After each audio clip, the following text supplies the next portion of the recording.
Quando Lula se elegeu presidente pela primeira vez, o dólar estava ali na casa de R$ 2, R$ 2 e pouco, e quando foi confirmada a eleição do presidente Lula, o dólar chegou a quase R$ 4. O mercado ficou muito temeroso com o que poderia fazer o presidente eleito. Era uma grande incógnita. Na verdade, Lula teve bom senso e manteve a política econômica com ajustes, é verdade, herdada pelo ex-presidente FHC. E agora no governo Lula 3, eu ouvi muita gente no começo se preocupando em tirar o dinheiro do banco, fazer alguma coisa, aplicar em imóveis, tal, com medo de confisco. Não, essa não é uma característica do governo Lula, muito pelo contrário.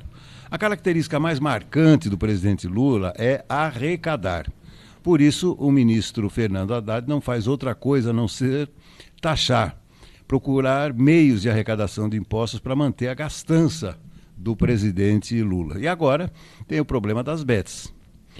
Quiseram porque quiseram arrecadar mais, mas encontraram algumas situações inusitadas. Por exemplo, os gastos de mais de 100 milhões de quem recebe Bolsa Família. Esse é um problema social para o governo, evidentemente, porque irá se arrecadar mais, mas à custa de um dinheiro que é dado pelo próprio governo, no caso do Bolsa Família. É um problemão que o governo terá que resolver depois das eleições, porque agora não se fala de outra coisa a não ser o pleito deste final de semana. De tanto arrecadar, o governo encontrou um problemão. O Farol de Limeira está no ar.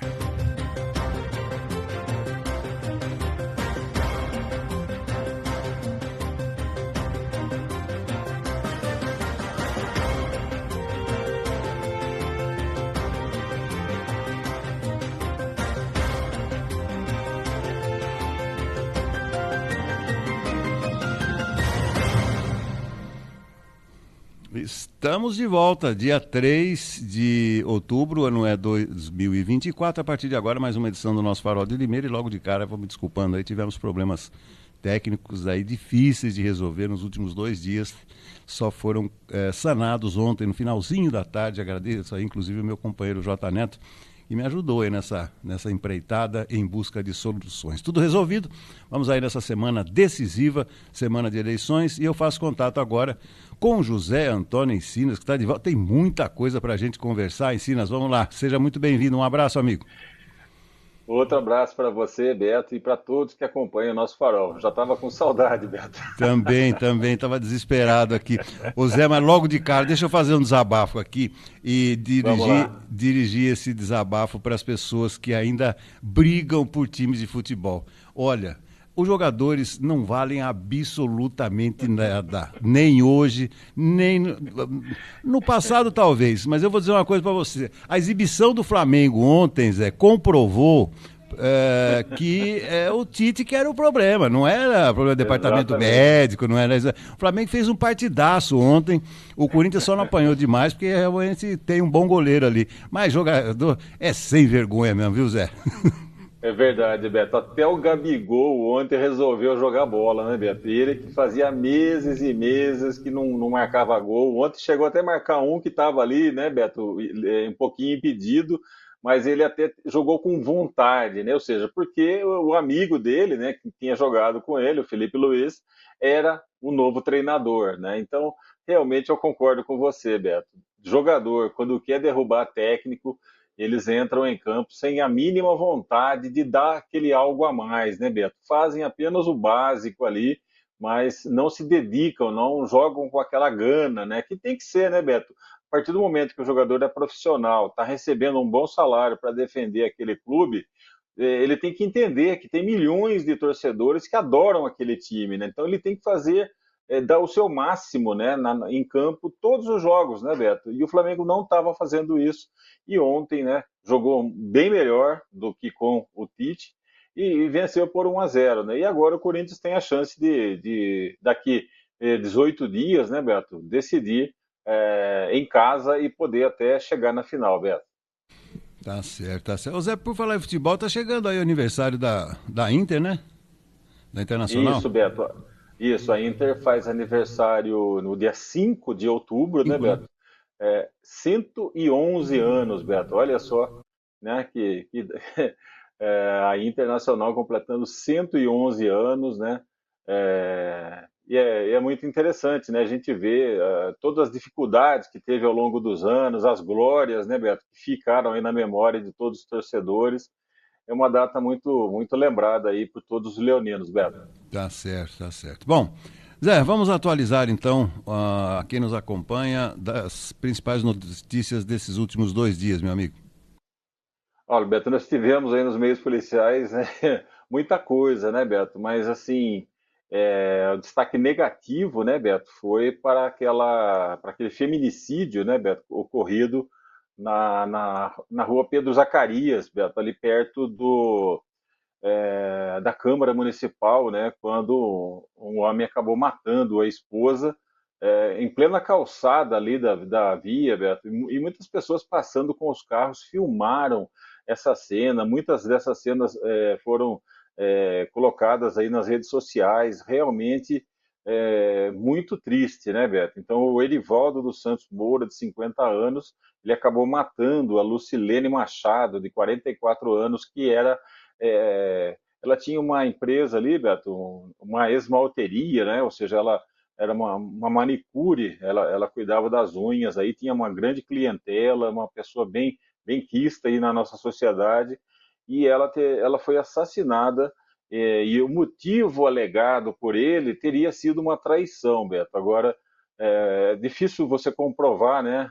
Ela já não tem mais como se defender, né, Beto? Porque ele violentamente, covardemente matou ela na rua com 9 facadas, né? Então realmente foi muito triste, um caso que ganhou repercussão aí regional e aconteceu em plena luz do dia, né, Beto? Nas 5 horas da tarde, uma segunda-feira, ele acabou esfaqueando e matando a esposa aí na calçada da rua Pedro Zacarias, Beto.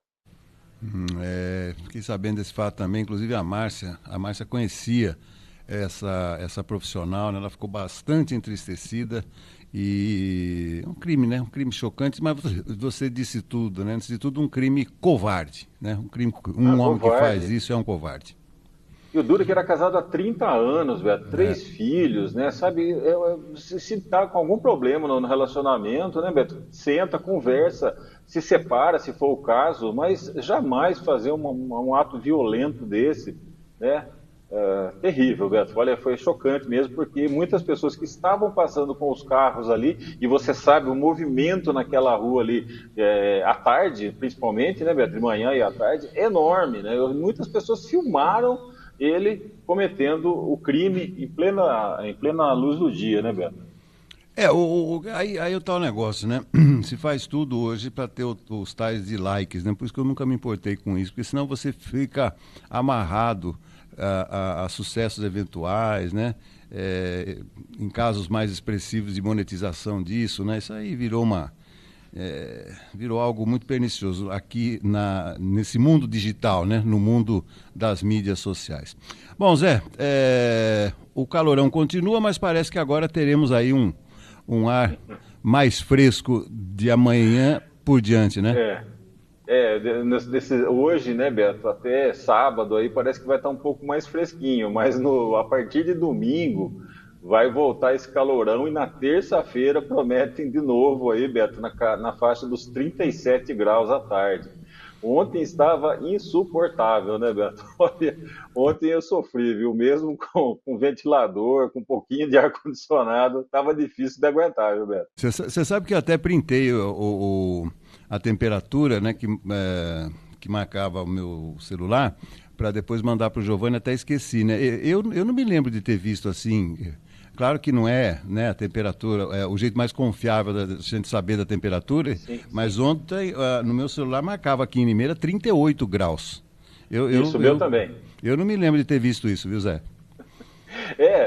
Naquela fase de calorão aí, Beto, uns meses atrás também, que nós tivemos até no inverno, né?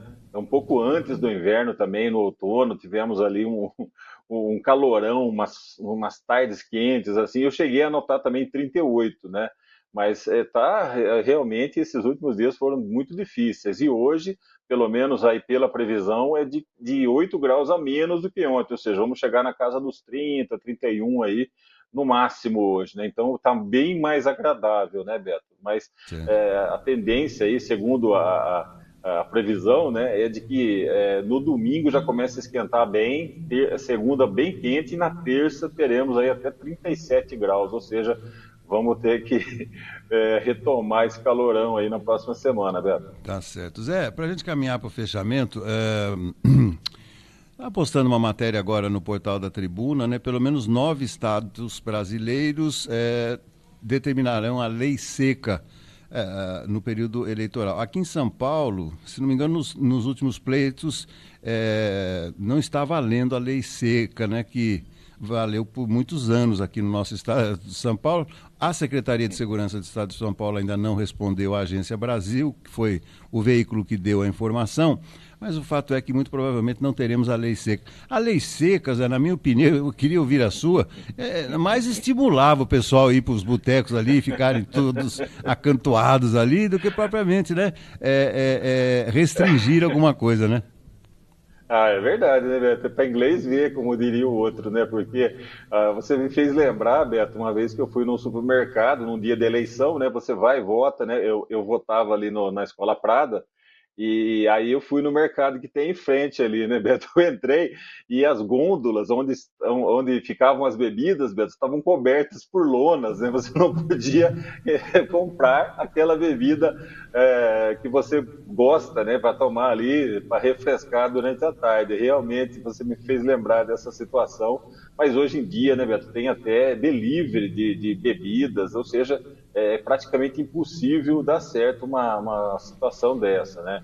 Que o eleitor não beba antes de votar, a gente entende, né, Beto? Agora, proibir ou fazer qualquer tipo de proibição é muito complicado, sendo que as pessoas também armazenam em casa, então não tem condição. Eu acho que não dá certo se essa lei for tentar colocar em prática aqui em São Paulo, Beto. E eu me lembro de um fato curioso. Há muitos anos, né? Muitos anos, nós tínhamos uma turminha que frequentava muito o restaurante do Bego, né? O Recanto do Bego. Isso.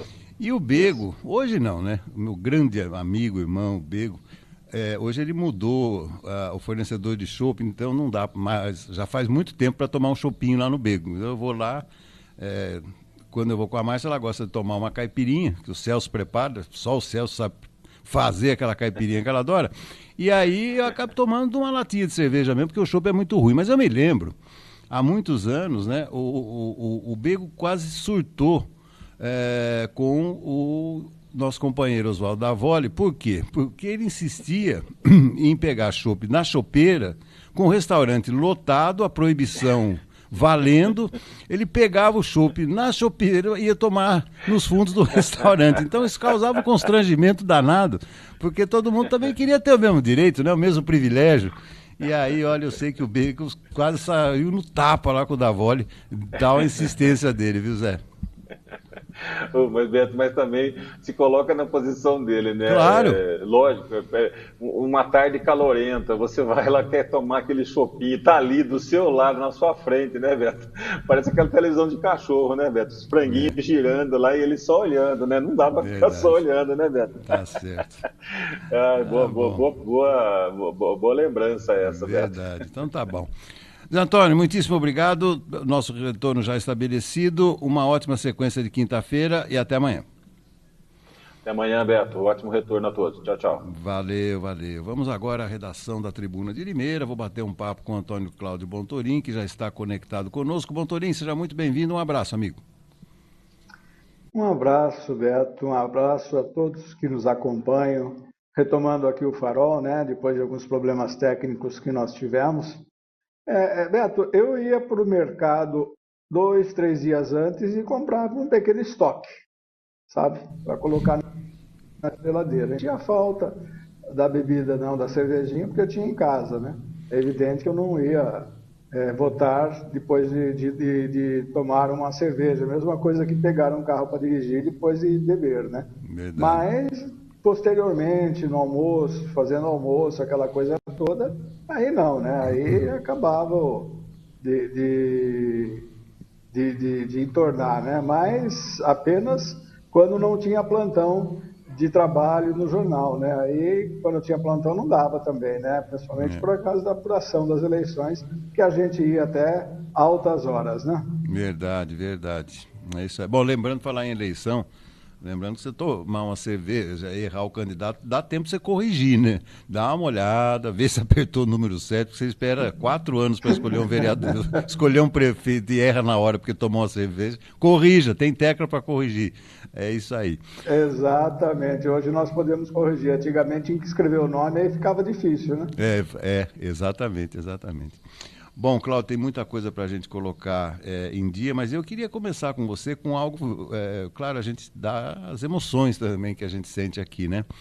Eu fiquei arrepiado, fiquei emocionado de verdade mesmo, acompanhando até o final o debate dos vice-presidentes norte-americanos, né? Acompanhei até o fim, o candidato a vice pelo Donald Trump é mais novo, né? Um jovem senador. E, ao contrário, o candidato a vice da Câmara Harris já é mais velho, tem mais idade, então eles se alternaram. Mas foi um debate de altíssimo nível e o que me chamou a atenção, Cláudio, que isso sirva de exemplo para os nossos políticos, né? Eles se cumprimentaram no final do debate, as esposas foram cumprimentá-los, elas cumprimentaram também o outro candidato. Uma prova, né, Cláudio, que ainda pode existir civilidade na política, né? Mas eu fiquei realmente muito feliz porque é isso que a gente espera dos políticos. Eles não são inimigos, eles são rivais, são adversários. Mas eu fiquei muito satisfeito com isso e foi um belíssimo debate, viu, Cláudio? Exato, Beto. Eu li uma análise de um cientista político norte-americano que ele falava sobre essa questão da civilidade, né? Então, a colocação dele é a seguinte: não imaginem que esse debate vá refrescar um pouco esse ânimo quente e dividido, né, e polarizado que existe aqui, mas já é um começo. Então, ele falou assim, é preciso que nós tenhamos, de fato, uma civilidade, que as pessoas entendam que política é ideia, não é inimizade. Política é uma arte, não é nenhuma forma de você menosprezar aquela pessoa que pensa diferente de você, aquele que tem ideologia diferente de você, porque assim faz-se a democracia. Sem isso não há democracia. Então eu acho importante. É um exemplo realmente. Nós não tivemos ainda, pelo menos nos debates entre prefeitos, candidatos a prefeitos, que são poucos aqueles que a gente vê pela televisão, porque nem todas as cidades têm emissoras com sinal e retransmissão da cidade, né? Mas os debates na maior metrópole da América Latina é que marcam o lado negativo dessa história. Continua dessa forma. Hoje tem na Globo, né? A Globo com certeza vai ser bem severa na questão do comportamento, mas a gente sabe que a severidade nem sempre assusta aquela pessoa que vai justamente para lacrar o adversário, né? Para cancelar, para ofender, para desmerecer. Então, eu acho que esse debate ele foi analisado dessa forma por esse cientista político, né, da Universidade de Colômbia, e também por muitos analistas aqui no Brasil, né? Todo mundo estranhou, porque o candidato a vice do Trump, ele é um candidato extremista, mas o comportamento foi totalmente diferente, né? Eu acho que nós poderíamos levar esse exemplo e também imaginar que isso possa acontecer nos Estados Unidos. Parece-me que não haverá debate mais lá entre os candidatos presidenciáveis, porque o Trump está se negando a participar, né? Então, agora vamos ver como que vai ser a eleição lá dia 5 de novembro e a nossa aqui no próximo domingo já, né? Exatamente, exatamente. O Cláudio, mudando um pouquinho de assunto, estava vendo o noticiário de ontem, né, em relação ao que aconteceu com o voo lá do presidente Lula, né? Inicialmente se vendeu uma história que deu um probleminha e tal, não sei o que, ele teve que retornar. Não foi probleminha não, viu, Cláudio? Foi sério aí, a vida do presidente Lula e de outros componentes da delegação brasileira foi exposta a um risco enorme, e ficar voando 5 horas para queimar combustível, porque obviamente quando o avião decola vai com o tanque cheio, mas isso não é recomendável no caso de aterrissagem. Então, ou seja, eles tiveram realmente que fazer tudo isso aí, fica 5 horas no ar para queimar o combustível para poder descer com alguma segurança. Foi algo grave, viu, Cláudio? Foi uma pane no motor, cara. Um dos motores, né, uma das turbinas teve problema e, de fato, como você disse, não se recomenda o pouso com tanque cheio, né, pode haver uma explosão. Então tiveram que ficar voando em círculos, né, para poder gastar o combustível e descer com mais tranquilidade. Foi um risco realmente, né, que o que estava acontecendo. A gente sabe que normalmente quando um presidente da República viaja, se o vice vai viajar, ele viaja em outro avião, né? Isso é praxe nos Estados Unidos, é uma norma nos Estados Unidos, né? O vice nunca viaja junto com o presidente, mas felizmente nada aconteceu. Mas foi um problema grave com a aeronave, sim, né? Já é uma aeronave que tem muita hora de voo, né? Ela é de 2005, né? Ela foi adquirida em 2005 ainda na gestão do presidente Lula, né? Então nós já vamos indo aí com ela para mais de 20 anos, né? É evidente que há manutenção, tudo, mas realmente a questão do voo é preciso sempre esse tipo de cuidado. Provavelmente os pilotos eram bem experientes, né?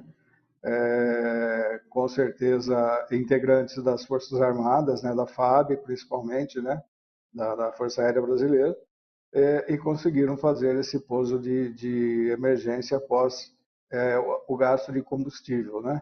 Mas é assustador, né, Beto? É assustador saber que isso pode acontecer de forma mais grave, né? Enfim, vamos ver aí agora, né, essa situação. E me parece que a presidência tem um outro avião, né?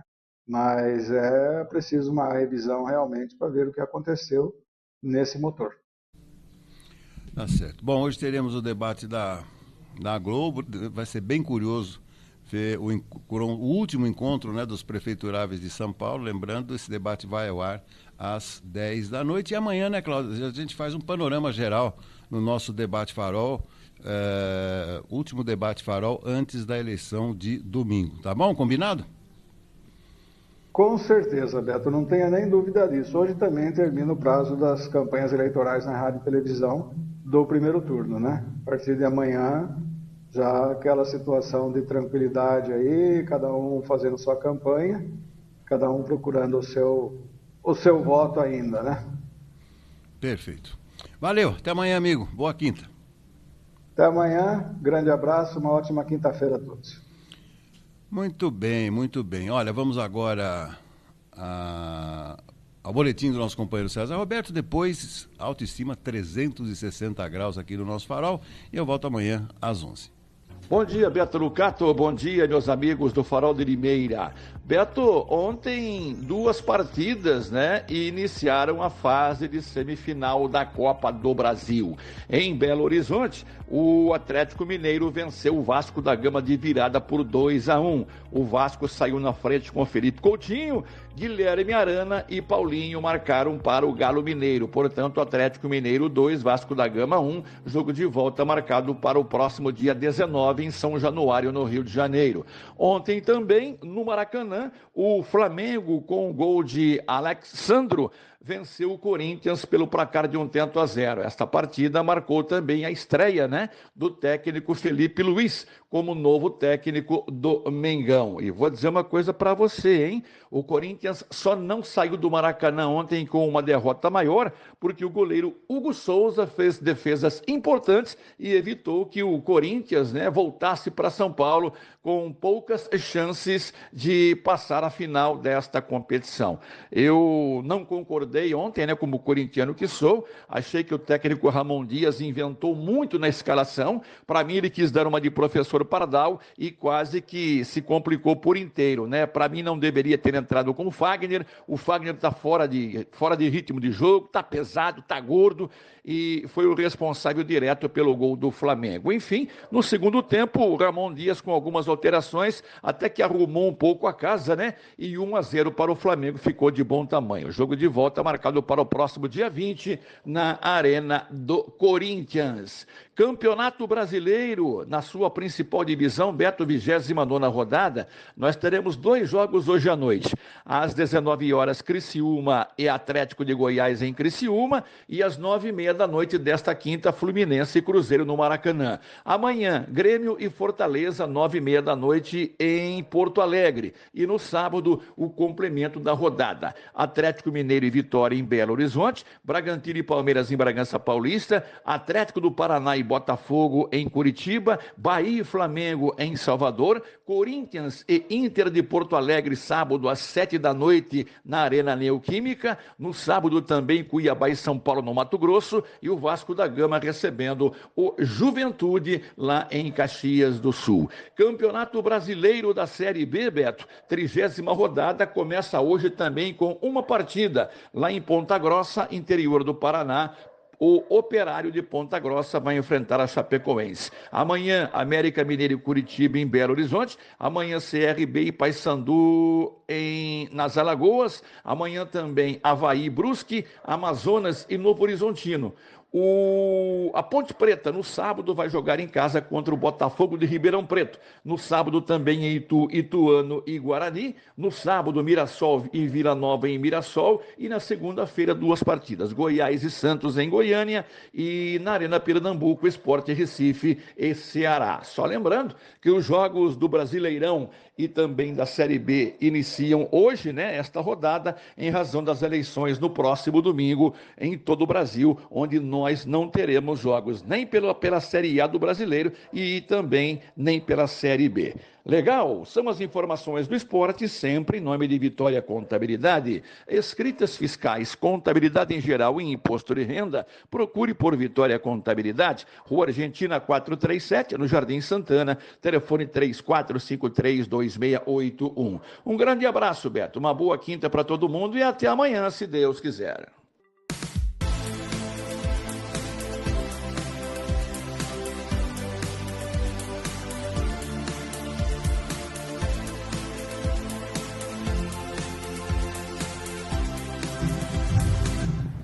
Bom dia! Quinta-feira, mais uma vez estamos aqui, Outubro Rosa, né? Um mês muito importante para nós mulheres, uma conscientização para a gente se cuidar, procurar o médico, se amar, mas mais importante que isso, hoje é nossa Autoestima 360 com um assunto importantíssimo com a nossa querida Aline, e o assunto de hoje é o reflexo do relacionamento na vida profissional. Eu acho isso muito importante, eu acredito nisso e é para isso que eu tô aqui, para ajudar um pouquinho das mulheres aí que estão assistindo. E eu estava conversando um pouquinho com a Aline ali nos bastidores, no nosso dia a dia mesmo, em questão de como se arrumar, como a gente está preparada para o dia a dia. E isso reflete muito, a autoestima reflete muito em como a gente se veste, se comporta, como a gente espera o marido, os amigos, né? Exatamente, fala um exatamente. pouquinho do seu trabalho pra gente. A gente estava brincando ali agora que pode ficar dentro de casa que a gente tem que estar arrumada. Vocês vivem assim? Vive, a gente vive assim. Até porque a Dani disse que mora sozinha, mas ela se arruma para ela. Eu me arrumo para mim, mas eu me arrumo em primeiro lugar para o meu marido. Antes mesmo até de mim. Por quê? Eu me olho no espelho, eu me acho bonita, mas quando tem um homem a quem eu tô 30 anos junto e ele me acha bonita quando ele chega, é porque eu faço por merecer. Não é porque ele me encontra descabelada, não é porque ele me encontra fedida, não tomei banho, desarrumada. Ele me encontra bem, sempre quando ele chega em casa há 25 anos, porque nós somos casados há 25 anos. E olha que bacana, o que a gente estava conversando. Tem pessoas que já têm na essência esse dia a dia de levantar, se arrumar e tá bem. é um processo. Estava falando para ela, olha, nem sempre foi assim, eu ainda estou no processo. E o trabalho da Aline é exatamente esse. As palestras que ela dá ajuda a gente a trazer essa reflexão para a vida e para o dia a dia, não é isso? E como que você resolveu, assim, deu uma virada de chave? Eu vou ajudar essa mulherada. Eu sempre tive essa autoestima, né? Como mulher e como esposa. Eu sempre tive isso. E ao longo desses 25 anos de casada, a gente encontra pessoas que têm um feedback positivo como a gente, mas outras pessoas totalmente negativo. E aí eu percebi nos lugares que eu frequento, né, seja uma manicure ou um cabeleireiro, você encontra mulheres que te dão um feedback que elas não estão felizes no casamento delas. E elas não estão trabalhando muito bem naquilo, na vida profissional dela. Eu e o Marcos, nós demos palestras na paróquia que a gente frequenta por 8 anos. E a gente teve muito contato com casais, né? E a gente vê que fora da casa, do portão para fora, o quanto aquilo é influenciável na vida profissional das mulheres, principalmente. Dos homens também, né, Dani? Sim. Mas as mulheres, elas têm a gente precisa de uma autoestima maior que a dos homens. Sim. E a nossa autoestima, a gente busca ela dentro de casa. A autoestima não é na rua. Na rua a gente costuma se comparar muito às pessoas. Sim. Mas nossa autoestima, ela está dentro de casa. Então, eu sempre acreditei, e tenho por experiência própria, que se eu estiver bem dentro da minha casa, da minha família, com meu esposo, com minhas filhas, o mundo lá fora vai muito bem. Tudo que a gente colocar a mão lá fora, vai muito bem. Eu acredito que a família é a menina dos olhos de Deus. E se a família vai bem, o mundo lá fora vai muito bem. E isso, estar bem em casa, gente, reflete muito no trabalho. Então, hoje, o Autoestima 360 vem trazer essa importância de como é realmente estar com a Autoestima 360. Não é só em casa, não é só no trabalho, mas é um todo. Exatamente. E a Aline, ela trabalha com isso, trazendo essa reflexão do dia a dia de estar bem em casa, no trabalho, com os filhos, nos relacionamentos. E começa com amor próprio, que nem ela falou assim, Dani, ai que chique, gente. Olha, eu vou fazer almoço, mas eu vou fazer assim, porque não me importa de fazer arrumada. Gente, imagina você fazer um almoço toda nessa elegância.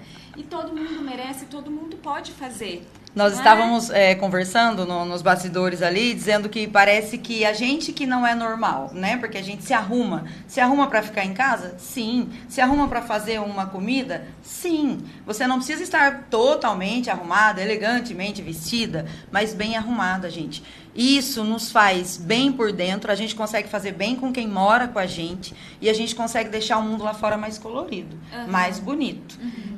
Eu fui analisando esse sonho que eu tinha, dia a dia.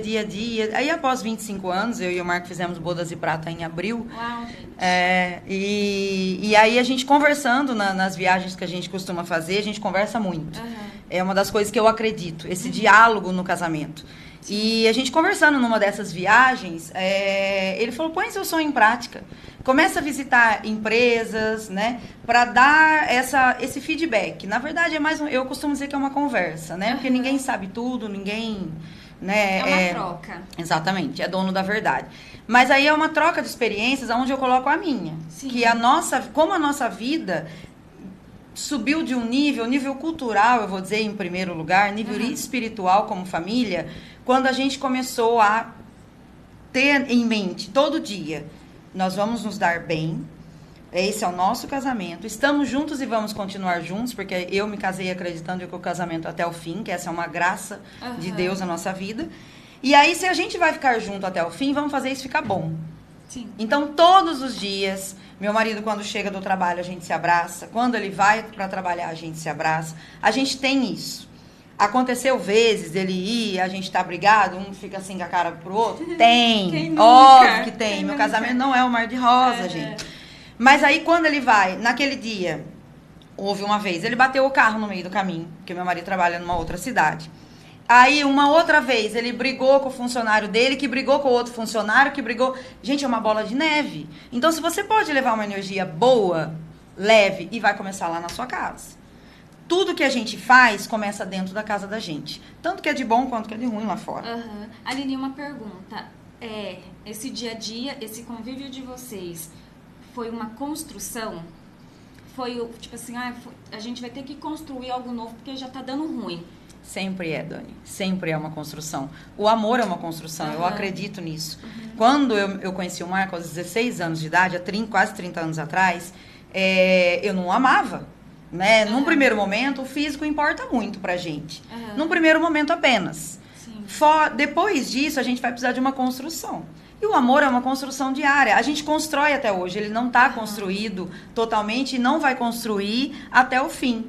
Não vai terminar essa construção até o fim. Nós vamos construindo diariamente. Essa construção inclui muito amor, muito perdão, muito carinho, muito cuidado. Eu costumo comparar o casamento, o amor, né, o amor conjugal, como uma plantinha. Você tem uma planta na sua casa. Se você não rega, se você dá indiferença para ela, ela morre. O amor, eu costumo dizer que ele nunca morre de morte morrida.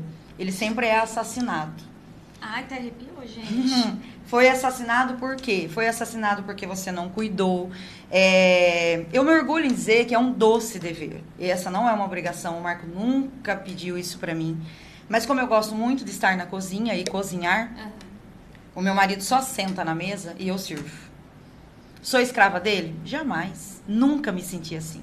Meu marido me faz a mulher mais feliz do mundo porque ele dá tudo que eu preciso. Que é amor, cuidado, carinho. Sai de casa, ele é o provedor, vai buscar o sustento. E eu estou ali simplesmente para servi-lo. Não no sentido de escravidão. No sentido de amor, de cuidado. E isso faz com que eu tenha retorno. As mulheres hoje em dia, eu quero trabalhar fora, eu quero ser independente, eu quero ser o máximo lá fora. Eu conheço mulheres, uma em específico, que ela ganha 47 mil reais por mês. Uau. Ela mora sozinha, ela é dona do apartamento dela, ela é dona da vida dela, ela tem apartamento na praia. E ela me disse, tive um casamento falido. Eu não sei o que eu faço para meus filhos me amarem. Eles querem ficar com o pai. Nossa, gente. E ela é bem sucedida? Para mim, não. Ela só é uma mulher que ganha 47 mil reais, faz a profissão dela e volta para casa infeliz. Assim como eu conheço CLTs que ganham um salário base, piso, e que elas são felicíssimas. Porque elas têm uma base, elas têm uma família, elas têm marido, elas têm filhos. Perfeitos? Não, gente. Eu não tô aqui botando para vocês uma família perfeita, a família margarina de comercial de TV. Mas não é assim que funciona.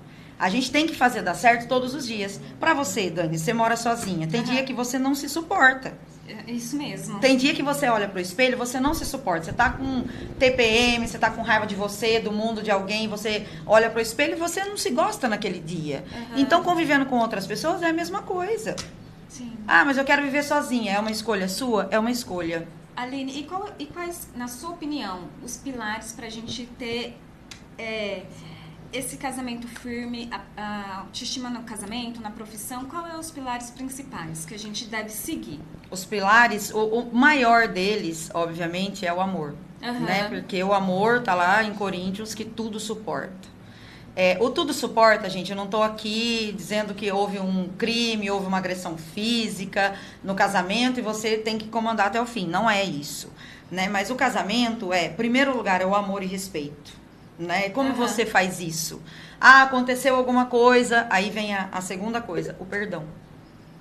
Se você não conviver com o amor e o perdão, eles andam lado a lado. Eles andam lado a lado, não tem como. Você tem que todos os dias dar um perdão. Perdão pequeno, às vezes, porque as pessoas deixam pra depois, né? Eu deixo pra amanhã, ele fez uma coisinha, ela fez uma coisinha, eu não gostei, e a gente vai rodando aquilo, vira uma bola de neve. Quando aquilo que era pequenininho ficou grande, porque a gente foi juntando os perdões diário pra deixar pra depois perdoar. E não é assim, é todo dia quando vai dormir. E sabe uma coisa interessante que a Aline acabou de falar, e eu percebi, gente, isso é treino e é maturidade, e a gente tem que estar desconstruído e aberto, tá? Porque eu tive uma cabecinha fechada há um tempo atrás, pra mim era difícil entender e me abrindo para novas experiências de pessoas que dão certo. Você olha e fala, como que aquela pessoa tá dando certo? Porque ela faz dar certo todos os dias, dia a dia. Então não é um milagre, as pessoas não dão certo porque ela é preferida de Deus, é porque ela todo dia se dedica um pouco. Exatamente. E ela falando assim, eu sirvo meu marido e eu não me sinto escrava. Na minha época de adolescência, eu via minha mãe fazendo aquilo e eu falava, não vou fazer isso não. Todos os meus relacionamentos foram frustrados. Até agora. Porque agora eu entendi que não é questão de servidão, de escravidão, mas de uma troca de amor. Não é? Exatamente. E a gente faz com carinho. E eu me sinto muito feliz, muito feliz em fazer isso pra ele. A alegria no olhar dele ter... meu marido já não tem mais os pais, né? Mas você fica no lugar da mãe? Por exemplo, eu sei, em 25 anos, do que o meu marido gosta de comer. Às vezes ele chega em casa, na maioria das vezes eu faço algo que ele goste. É difícil isso pra mim? Claro que não. Eu tô vendo a felicidade no rosto dele. E aquilo volta pra mim. Sim. Não é isso que as pessoas dizem. A sua energia que você emana lá fora volta pra você. Dentro da sua casa, gente, isso é 3 vezes mais. Quando você emana uma energia boa pro outro, ele emana de volta pra você. Aquilo lá fora, a sua vida profissional, a sua vida social com seus amigos. Gente, você muda de um patamar de vida. E quando eu descobri, eu virei essa chavinha, que eu sabia que tinha que fazer dar certo dentro de casa pra dar certo lá fora, a nossa vida se transformou. Financeiramente, espiritualmente, tudo lá fora. É a mulher que edifica o lar? Exato. Sempre. Sempre.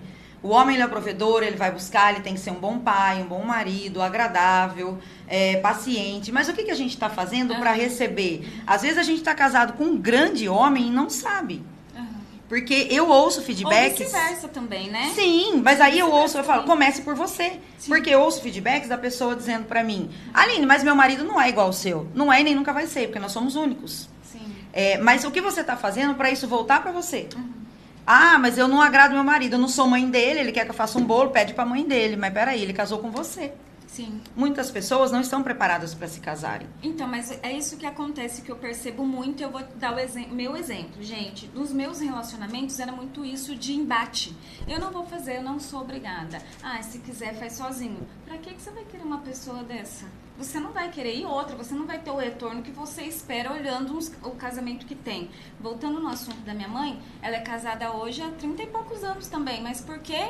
Porque é uma porção diária de amor todos os dias. Ela não estava servindo por escravidão, mas ela estava depositando amor naquele relacionamento que dura até hoje. E por que os meus antigamente nunca passou de 2? Que eu achava que não era obrigada a nada, não aturava nada e achava que eu merecia tudo. Você não quis fazer um esforço para aquilo acontecer. Uhum. Mas o outro também não fez. Mas você fez a sua parte? Mas a questão também do esforço é a questão do seguinte: a gente tem muita desinformação hoje. A gente vai caindo na conversa que a gente vê no Instagram, na conversa de outra mulher falando, porque eu não faço isso. Aí você fala, eu também não vou fazer, porque eu não sou obrigada. Então, às vezes, a desinformação daquela situação te leva pro abismo. Por isso que a gente precisa escolher com quem a gente anda, com quem a gente senta e os lugares que a gente frequenta. Quem que você leva pra dentro da sua casa. Isso. A sua casa é um templo sagrado. Hoje eu seleciono muito as pessoas que eu quero estar perto, porque eu quero melhorar todos os dias. Exatamente. E é isso, é uma E se você seleciona lá fora, por que não selecionar quem vai entrar do portão pra dentro da sua casa? Né? A hora que você sair do portão pra fora, se você estiver bem ali, você quer conquistar o mundo. E vai conquistar. Mais dia ou menos dias, um demora mais, outros menos. Mas eu sou da tese que ninguém é feliz sozinho. Sozinho, você pode ir mais rápido, mas acompanhado você vai mais longe. Sim. Então, a companhia do outro é... Uma das maiores emoções da minha vida, Dani, foi agora, quando a gente renovou os votos, né, no nosso casamento, aonde a gente pôde olhar no olho um do outro, 25 anos depois daquele primeiro sim, e o padre perguntar se a gente faria isso tudo de novo, e a gente responder que sim. Sabe, essa decisão de que eu faria tudo de novo com o mesmo homem e ele com a mesma mulher, isso é raro. Sim. Sabe, essa família tradicional, ela tá ameaçada hoje em dia. Hoje em dia é bonito é mulher independente, que vive sozinha. E por mais que você fale que você tá bem sozinha, em algum momento você vai sentir falta de uma companhia. Sim. De alguém para amar e ser amado. Né? Não é só a companhia de você dividir uma casa, ou dividir os afazeres da casa, que tudo bem, sem problema também. Mas a companhia de ter alguém. Gente, mas aqui, vou ver se você concorda comigo, Aline. A gente está tendo uma conversa hoje racional de uma pessoa que também faz por você algo para que você se sinta especial. Não é você estar carente, sozinho, independente e colocar qualquer pessoa lá na sua vida, não, viu, mulherada? Exato. Então vamos cuidar dessa cabecinha aí pra gente também não ir de um extremo ao outro. Olha a autoestima, né? Porque o que eu mereço, o que é que eu quero pra mim, né? Tem que ter uma certa reciprocidade. A gente está falando aqui já de um casamento construído para não cair na rotina. Mas se você é uma mulher que já é independente, mora sozinha, você tem sim. E é sua obrigação escolher o seu parceiro. Exato. Porque depois não adianta chorar o leite derramado. E sem pressa, né, Dani? E sem pressa. Não precisa ter pressa. Eu acho que é importante a gente selecionar assim para a gente construir e constituir uma família onde todos vão colaborar para que dê certo. Um relacionamento, Dani, ele é feito de 3 fases pra mim. Né? O primeiro é tudo muito bonito. Como você disse, você ficou 2 anos, né, na sua relação. O primeiro é muito bonito porque é puro amor e é tudo muito lindo, é uma troca de carinho. Uma aventura. É lindo, é lindo. Aí vem o segundo estágio. O segundo estágio, pra mim, é aquele estágio onde você começa a descobrir os defeitos da pessoa, porque todos temos. Você começa a ter decepções com a pessoa. Então, o segundo estágio, é esse estágio que a maioria desiste. Vai embora, eu não quero. Isso não é pra mim. Mas espera aí, não é assim que funciona. Deus não faria a gente conviver numa casa com uma pessoa totalmente diferente, que veio de uma outra família, com uma outra bagagem, fazer isso dar certo. Deus não faria isso conosco. Deus colocou ali que é sim para dar certo. E tem que dar certo. E é muito bonito. A gente vê casais de 50, 60, 70 anos de casado, que quando um morre, o outro logo vai. É verdade. Porque a gente realmente é um só. Marco às vezes liga pra mim falar de um assunto, nada a ver, que a gente não sabe, a gente não tava conversando sobre isso e eu tava pensando naquilo.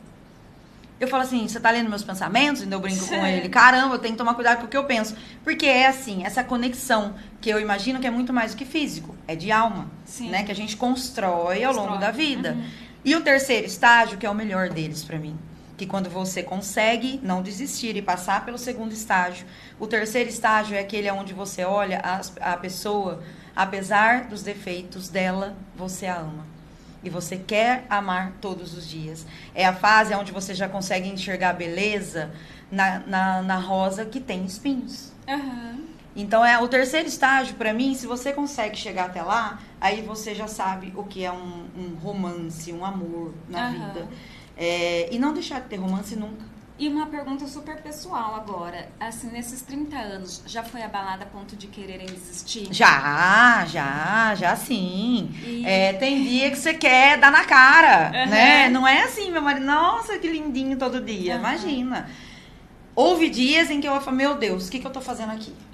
Né? Você tem aquele momento, né? Aquele pico de raiva, que é um sentimento... mas a gente conheceu um padre amigo nosso e ele dizia, o problema não é você ter esses sentimentos ruins, o problema é o que você faz com ele. Estou com muita raiva, mas o que eu estou fazendo com isso? A raiva, ela passa, deixa ela passar. Você quer dar na cara, você quer matar, mas você só quer, você não vai executar. Né? E o marido às vezes sai para trabalhar e volta e tá tudo bem, você digeriu aquilo e tá tudo certo. Mais importante é a hora que chegar a conversar, ver quem errou. Uma dificuldade das mulheres, Dani, pedir desculpa. Menina, meu marido era um problema no meu casamento. Eu não pedia desculpa. Sabe? Ele aquele ditado, né? Como que eu falo pro meu marido que ele tá certo sem falar que eu tô errada, né? É mais ou menos assim? A gente precisa aprender uns Você não quer falar que você tá errada, mas ele tá certo, né? Mas é aquela coisa. Até a Karen riu ali, gente. Porque de fato somos mulheres, né? Vamos aprender como falar pro marido que ele tá certo sem dizer que estamos erradas. Mas é uma brincadeira em que a gente precisa ter humildade. Né? Caramba, passa por cima do orgulho. Eu já vi casamentos acabarem, né? Que o marido tem paciência. Eu digo agora mais para as mulheres, porque a dificuldade ao longo desse tempo que a gente deu curso e tal, é das mulheres. Os homens pedem mais desculpas que as mulheres. É incrível. E aí, claro que a primeira vez, quando o Marco me ensinou muito, né? Porque às vezes ele pedia desculpa para mim estando certo. E aquilo meio que me humilhava dentro de mim. Eu falei, caramba, o cara é humilde pra caramba, porque ele tá pedindo desculpa pra mim e eu que tô errada, né? Mas pra gente não continuar brigando, pra gente não continuar naquela, né, briga, ele pedia desculpa. E ele foi me ensinando. Humildade, isso se chama, não é? Por isso que eu digo, comece por você. Começou por ele essa parte, né? Porque era uma coisa que ele tem dentro dele. Pedia desculpa super fácil, pedia até quando estava certo. E ele foi me ensinando. Se ele pede desculpas até quando tá certo, Aline, o que você tá fazendo? E aí eu fui, e as minhas meninas também viam isso, que nós temos 2 filhas. Elas também viam. Eu falei, o que eu tô ensinando para minhas filhas? Né? E porque elas veem muitos pais, né? A gente ensina mais com exemplos do que com fala. E elas viam isso, e eu comecei a pedir. A primeira desculpa, gente, teve gosto de vinagre. Parecia que eu tava engolindo vinagre. Eu falei, mas eu vou pedir.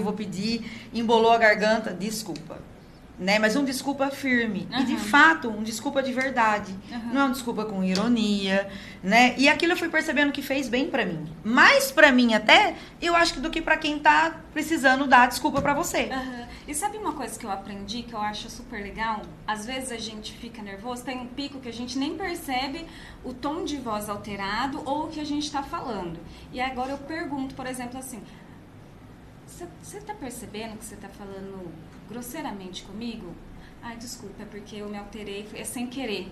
Ai, desculpa, é que eu não tô bem hoje. Antigamente eu já punha, você tá falando assim comigo por quê? Você tá pensando que você é quem? Aí pronto, né? Você chamou a pessoa pro ringue. Exatamente. E aí, às vezes, quando você faz uma pergunta só trazendo pra consciência, você percebeu que você tá agindo meio grosseiro comigo? Ai, nossa, você me desculpa? Isso e ali mesmo. a gente consegue se entender. Eu não vou mais pro embate, eu não quero mais embate, eu quero conexão. Isso. Quando você tá no trânsito, a gente é um exemplo simples.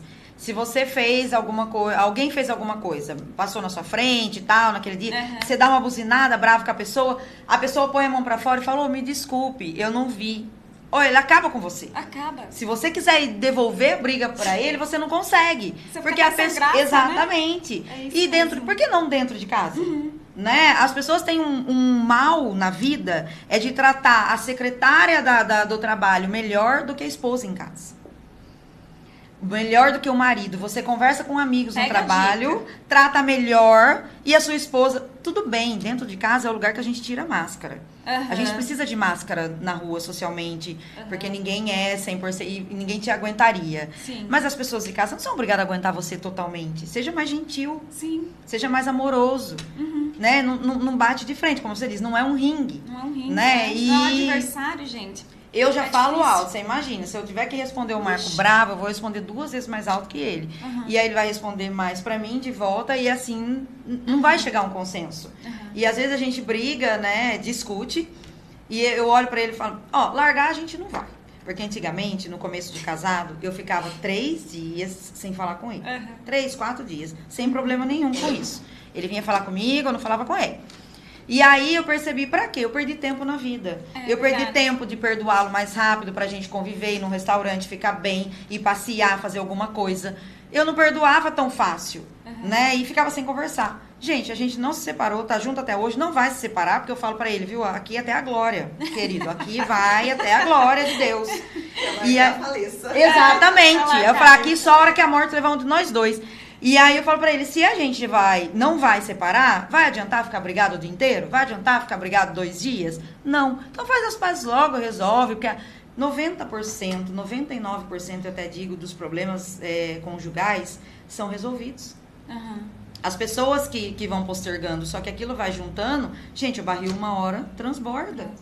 Não é coisas assim, eu tava vendo esses dias estudando sobre relacionamentos, nunca é sobre uma coisa gravíssima, é sobre coisinhas que foram se juntando e no momento que acontece qualquer outra coisa menorzinha do que já aconteceu, explode e não dá mais. Não é? O casal se separou, não acredito, eles viviam bem. Não, eles foram guardando, né? As briguinhas diárias eles foram guardando em algum lugar e que uma hora aquilo explodiu e virou uma bomba, né? Eu e o Marcos, é um segredinho, agora eu conto pra vocês. Eu e o Marcos, a gente viaja muito junto, né? Deixa as filhas e viaja muito junto. Assim como a gente vai todo final de semana, um dia, pelo menos, do final de semana é meu e dele. A minha filha mais velha tem 25 anos e a outra tem 18. E mesmo, elas sabem disso, mesmo quando eu era pequena e até hoje. Às vezes elas falam assim, mãe, onde a gente vai? Porque elas namoram, mas adoram ir atrás de mim com o Marcos. Mãe, onde a gente vai esse fim de semana? É muita gente, eu falo. É só eu e seu pai. Elas já sabem, elas ficam na delas de boa. Porque nesse momento é quando eu coloco algo que o Marco fez na semana, algo que eu não gostei e eu não falei, porque nem sempre a gente tem que falar toda hora também. Mas conversando, tomando um vinho, comendo alguma coisa, naquele momento só meu e dele, às vezes fala assim, você lembra aquele dia? Eu achei que você foi grosseiro. Eu não gostei. Gente, fiquei chateada. E é treino. Não é de uma hora para outra, por isso que a Aline está aqui para nos ajudar. E como que funciona a palestra? Você reúne a mulherada? A palestra a gente reúne, a maioria das vezes é mulher, né? Mas tem homens, tem que ter homens, né? Quem disse que homem também não tem que ouvir? Sim. É que como a gente é mulher, a gente quer falar mais pras mulheres, né? E como eu sei que um dia eu tive que começar por mim, eu quero que as mulheres comecem por elas, né? E aí eu tento fazer com que... E conto um pouquinho da minha história de vida, a minha e do Marco, experiência como casal, né? E eu coloco para que elas, geralmente é para empresas, para que elas, naquele momento, né, que a gente tá ali, de meia hora, 40 minutos é o que eu faço, que elas entendam como você tá na sua casa, né? O que você tem feito na sua casa, como você saiu da sua casa hoje. Alguém saiu brigado, e às vezes você mora com os pais, e você sai brigado com eles, ou com os filhos, né, que você é separada, mas mora sozinha, com os filhos. Então, eu tento colocar para elas, nessa palestra, para elas estarem bem, dentro do profissional delas, dentro daquele trabalho delas, elas têm que estar bem lá na casa delas. Você tem que estar bem com você em primeiro lugar, mas com o seu cônjuge. Né? Você olha no olho dele, né? Você fala, eu te amo. Ah, mas é um clichê. Gente, eu amo ouvir. Eu sei que o meu marido me ama, mas ouvir é muito bom. E a cabeça de homem e de mulher funciona muito, completamente diferente, não é? E, gente, realmente é um treino. A gente poderia montar, né, para as meninas que assistem o Autoestima 360 uma palestra. O que você acha? Ótimo, vamos combinar. O que você acha, vamos Karen? combinar. Acho maravilhoso. Vamos combinar e colocar essa mulherada aí para fazer um show, para fazer sexo. Né? A gente descobre que as mulheres querem dormir, elas estão cansadas. Gente, eu deixo minha canseira de lado e faço sexo com meu marido, faço amor com meu marido. Eu acho isso muito importante. Né? Isso junta o casal de uma maneira que vocês não têm noção. Gente, olha, eu vou falar, é pouco hoje, né? Porque o assunto rende. Eu acho que vou trazer a Aline de novo aqui pra gente falar dessa tem parte. Muita. No Facebook comentando ali, falando maravilhosa. Ah, que belezinha. Um beijo pra vocês que estão aí. Saber escolher é fundamental. Olha Exato, que legal. Tá vendo? É babado. Tá vendo? Tá vendo? A mulher edifica e é submissa em amor. Isso, olha que legal, tá vendo? Tá vendo como tem gente que concorda? Não é só gente que discorda. Eu vou trazer a Aline aqui pra falar dessa segunda parte que ela só falou no final. Não, bora falar de autoestima no sexo conjugal. Porque esse é maravilhoso e é tão importante quanto o diálogo. A gente conversa no sexo, sabia? Mas é um no tabu, contato sabia físico. Que as pessoas têm vergonha de falar isso? Pra vou te trazer de novo aqui. Pra quê? Se foi inventado por Deus, sexo é maravilhoso. Gente, vou trazer ela de novo aqui. Vai vir. Volto. A gente vai falar dessa parte. Infelizmente acabou na melhor parte, mas agora vai ter a parte 2 com a Aline. Não quero nem saber, porque agora quem ficou curiosa fui Pode colocar a parte 1, bora na parte 2. E eu quero agradecer a todas vocês. Uma ótima quinta-feira, Aline. Foi maravilhoso. Foi muito mesmo, obrigada. Dani. Eu amei. Eu amei. Né? Passou rapidinho. Meia hora rapidinho. Eu prometo que vai ter a parte 2. Então, ó, um beijo. Eu vou planejar com a Aline essa reunião aí entre nós. A Karen tá aqui, das mulheradas. E eu aviso vocês. Gente, ó, uma ótima quinta-feira, um ótimo finzinho de semana pra vocês. Um beijo. Até semana que vem. Tchau, tchau.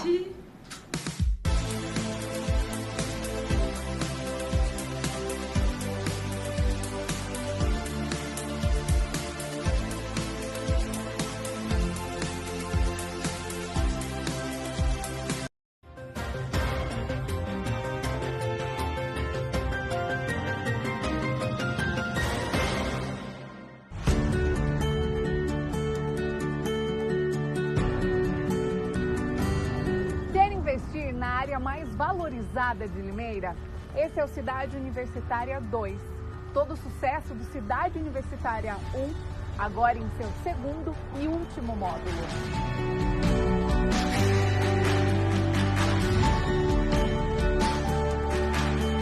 São lotes comerciais e residenciais a partir de 250 metros quadrados, com infraestrutura completa e ao lado da Unicamp. Esta é a hora perfeita para investir. As obras já estão em fase final. E para ficar ainda melhor, este é um loteamento com a qualidade Grupo Ingep. Investimento garantido, sem preocupação e com pagamento facilitado, em até 180 vezes, sem burocracia. Visite o nosso plantão de vendas que está próximo à rotatória da Limeira Corteirópolis e garanta o melhor negócio.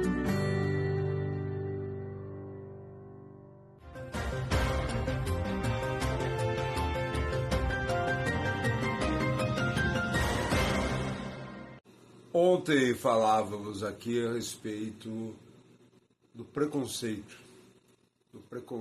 que move, é o pano de fundo de todas essas tensões e guerras que acontecem no Oriente Médio há tanto tempo.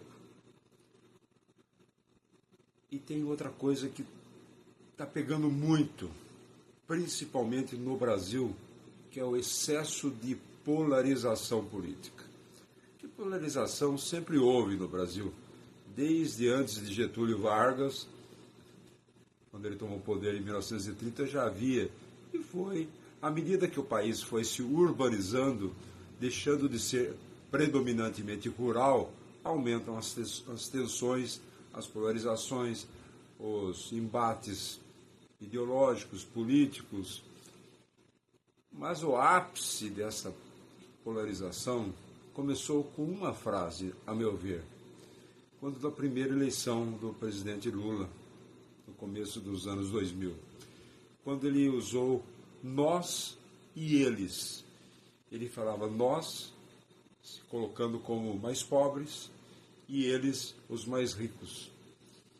E ali começou esse sentimento de antagonismo nas pessoas.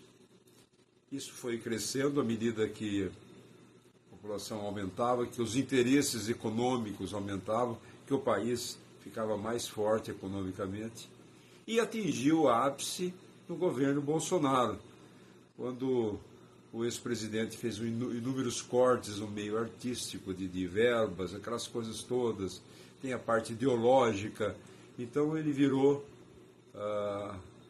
alvo do tiro de todo mundo ligado à esquerda no Brasil. E hoje a polarização está aí, forte. E eu vejo agora nessas eleições municipais, em várias cidades, muito ressentimento. Porque a polarização gera ressentimento, às vezes até ódio no coração das pessoas. E eu tenho visto brigas familiares, brigas dentro do ambiente de trabalho, discussões na hora de lazer das pessoas, porque uns preferem um, outros preferem outro candidato. Isso daí não leva a nada, porque quem vai estar no poder sempre é uma minoria que estará em volta e quem vencer a eleição para prefeito. Mas não adianta. A sensação que eu vejo em grupos de WhatsApp, em contatos, em conversas, é que há uma grande polarização política no Brasil e isso está afetando a vida das pessoas. Principalmente, claro, depois do advento e crescimento das redes sociais. Isso, a meu ver, não traz nada, não traz esclarecimentos, só traz distanciamento entre as pessoas.